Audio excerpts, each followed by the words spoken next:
Hi everyone, and welcome back to Sandy Says. In today's video, I'm going to be reviewing the LeapFrog 100 Animals book. So this book was new in 2020, and we have had it for about 6 months now. Before I get into this review, I'm just gonna read from LeapFrog's website what it says that this book should do. So this book, it says, hold 100 animals in your hand with the touch-sensitive pages of the 100 Animals book. 6 double-sided interactive pages feature animals from 12 habitats and environments. It says that kids have a natural curiosity about animals, and this book provides lots of opportunities for exploration. And then it says it gives fun facts about animals to promote early science awareness, making this book a must-have edition in every learner's library. So, and then this book is for ages 18 to 48 months, which is 12, 24, 48, which is 4 years old. And it retails for $17.99. I believe we picked ours up for around $12 at Walmart. So I'm iffy on this book, and here's why. If you're going to treat it like a book, then it's worth it. But I don't usually spend $12 on books, so I'm going to treat this like a toy. I would not repurchase this book. But I will not get rid of this book because the kids use it, and I might buy this as a baby shower gift, but definitely not as a gift for a 48-month-old or a 4-year-old. So my youngest was 2 when we got this, and my oldest was 4, and he is mildly interested in it, but he does not really care. And honestly, the kids at this point are inundated with animal sounds. So like animals are everywhere, in everything, in every show, in every toy. Animals, animal sounds, and animal habitats are just there. So I feel like in order for a toy to be like a good learning toy, it needs to be different. And this toy is not different from anything else on the market. But there are a couple things that I love about this toy.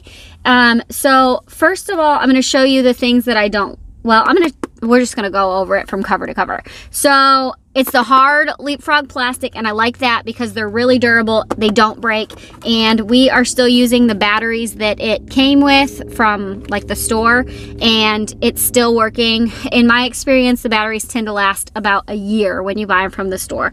And then what it does is on every page, it gives you a habitat, and it gives you like the most common animals from that habitat. So I'm going to turn it on so you can see. So this is farm. The first setting, it gives you the animal names. These animals live in the farm. These animals, to see what it is. These animals live in the farm. Touch an animal to see what it is. Duck. Quack, quack. It's a duck, quack, quack, right? Nothing special than any other toy that's on the market. Fine, good. Good to teach your kids the animal sounds learning, win-win, right? Good for a 1 to 2 year old. My kids knew their animal sounds by the time they were 2, most of them. What I do like is that it gives you every animal sound, like different ones, like the orca. So since it is 100 animals and it's a breakdown of different habitats, we go down a little deeper than like what your average toy was. So I do like that. Caribou. Because I probably didn't know what a caribou sound made before this book. And then this next setting, I guess what I don't like about it is I wish that the fun facts were like a little more in depth. So these sea otters are brown. Sea otters are brown. Like by the time your kid knows their animal sounds, they pretty much know their colors too. So we could have went like a little more in depth for a 2-year-old.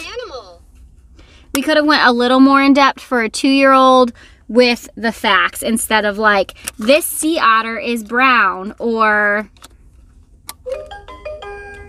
This worm lives in the garden. This worm lives in the garden. Like, I feel like the facts could be better. And another thing that would make this toy even better is if you could do like a software update on it like every year. Like if there was some sort of expansion pack where I could plug it in and then it would give them like kindergarten facts or first grade facts about the 100 animals, so it grew with the kids. But that's a high expectation for a $10 toy. And then the other thing I dislike about this toy, and this is probably just me, so it's got forest animals, and then it's got forest animals at night.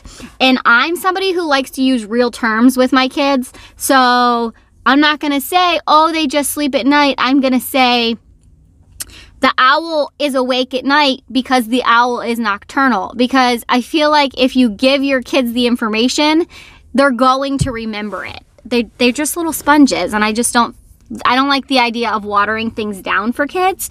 So that bothers me about this book too. So This owl can fly. This owl can fly. Like, kids know that birds can fly, that owls can fly.